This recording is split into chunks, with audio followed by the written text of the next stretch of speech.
श्लोक 53. श्रीराम सदा आर्जवी प्रिय जो सर्वलोकी, सदा सर्वदा सत्यवादी विवेकी, न बोले कदा मिथ्य वाचा त्रिवाचा, जगी धन्य तो दास सर्वोत्तमाचा. श्रीराम. या आधीच्या श्लोकामध्ये समर्थांनी साधकानं अरण्यवास करावा असा सल्ला दिला आहे. आपल्या संस्कृतीनंही वानप्रस्थाश्रम स्वीकारावा आणि वृद्धपणी अरण्यात जाऊन राहावं असं सांगितलेलं आहे. पण जेव्हा आपण घरात नकोसे होऊ किंवा सगळी इंद्रिय भोगानी थकल्यावरती देवाधर्माचा विचार केला तर तो परमार्थ घडेल काय असं समर्थ विचारतात. कानाने ऐकू येत नाही, पायानं चालता येत नाही, अशा अवस्थेत तीर्थयात्रा करणं शक्य नाही. परमार्थ करायचा आहे आणि याच जन्मे भगवंताला वश करून घ्यायचं आहे हे ज्याला समजतं तो तरुण वयातच परमार्थ मार्गाला लागतो. भगवंताचं चिंतन करायचं म्हणजे स्थिरबुद्धी, शांत वृत्ती, प्रसन्न वातावरण आवश्यक असतं. यासाठी फार कष्ट करावे लागतात, बराच वेळ द्यावा लागतो आणि सातत्य टिकवावं लागतं. तेव्हा वृद्धपणी वेळेव्यतिरिक्त कोणतीच गोष्ट माणसाकडे नसते. तसंच अरण्यात प्राप्त होणाऱ्या गोष्टी इंद्रियांच्याद्वारे प्राप्त होत नाहीत. उलट थंडी, वारा, ऊन, पाऊस अशा गोष्टींना तोंड द्यावं लागतं. जंगली श्वापदांशी लढावं लागतं. खाण्यापिण्याच्या वेळा सांभाळता येत नाहीत. मग आपणच विचार करतो की या गोष्टी या वयात सोसणार नाहीत. समर्थ जेव्हा अरण्यात राहणं म्हणतात तेव्हा तो पारमार्थिक साधनेचा भाग म्हणून करणं अपेक्षित आहे. अरण्यवास हा एकांतासाठी आवश्यक आहे. एकांत म्हणजे एकाचा अंत. ज्या खोटेपणाच्या आधारानं आपण आयुष्य जगतो त्याचा अंत करणं. यासाठी विवेकानं किंवा चिंतनानं खोट्या मीचे मार्ग बंद करून टाकायचे. हा खरा अरण्यवासाचा अर्थ आहे. भौतिक सुखाची चटक थांबवून एकांतवास मिळावा, शांतपणे मनन चिंतन करावं, सदाचार वाढवावा, मनाची एकाग्रता साधावी आणि सर्वात महत्त्वाचं म्हणजे मनातल्या वैषयिक सुखाचा लोभ कमी करावा, ही त्यामागची कारणं आहेत. आणि हे सगळं करायचं असेल तर अर्थातच शरीराची साथ हवी. प्रपंचासाठी जसं इंद्रियाची साथ हवी तसं परमार्थ साधायचा असेल तर मनाबरोबर शरीरही भक्कम हवं. मनाबरोबरच शरीरालाही वळण लावावं लागतं.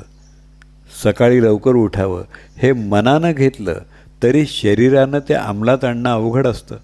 यासाठी अरण्य हे उपलक्षण आहे. एकांताला न कंटाळणं, उलट त्याची आवड निर्माण होणं, या दृष्टीनं हा विचार समर्थांनी केलेला आहे. अनेक वर्ष चिंतन करून मनाचं उन्मन झालं की भक्त पुन्हा समाजात राहून सुरक्षितपणा अनुभवू शकतो. आपण जे सुखदुःख भोगतो त्यात अनुभवाचं प्रमाण थोडं आणि कल्पनेचा वाटा अधिक असतो.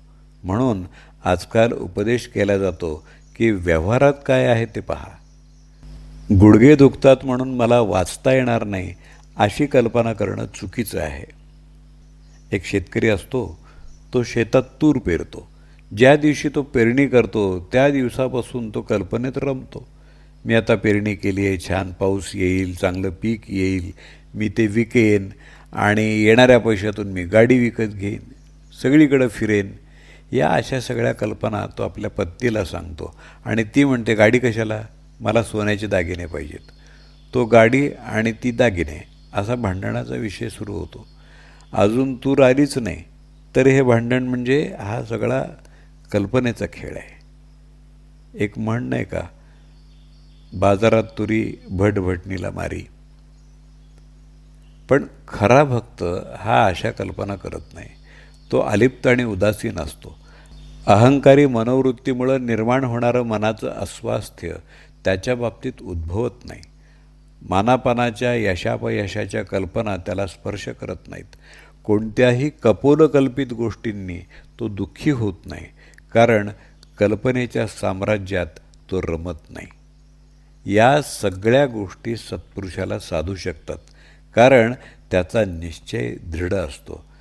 त्याचं ध्येय, धारणा, श्रद्धा, विश्वास हे ठाम असतात. त्याच्या मनाला चंचलता येत नाही. काय करायचं आणि काय करायचं नाही हे तो निश्चयानं ठरवू शकतो. त्याच निश्चयानं तो परमार्थ साधना करत असल्यामुळं त्याचं ध्येय तो सहजतेनं गाठू शकतो. अशा दृढनिश्चयी माणसावर संकट येत नाही असं नाही, तर कितीही दुःख झालं तरी तो त्याच्या ध्येयापासून दूर हटत नाही. फुटो हे मस्तक, तुटो हे शरीर, नामाचा गजर सोडू नये, अशी त्याची धारणा असते. अशा तऱ्हेनं जो पुरुष तारुण्यापासून साधनेचा ध्यास घेतो, कोणत्याही खोट्या कल्पनांमध्ये रमत नाही आणि ज्याची भगवंतावरची भक्ती दृढ असते, तो सर्वोत्तम दास समजावा, असं समर्थ म्हणतात.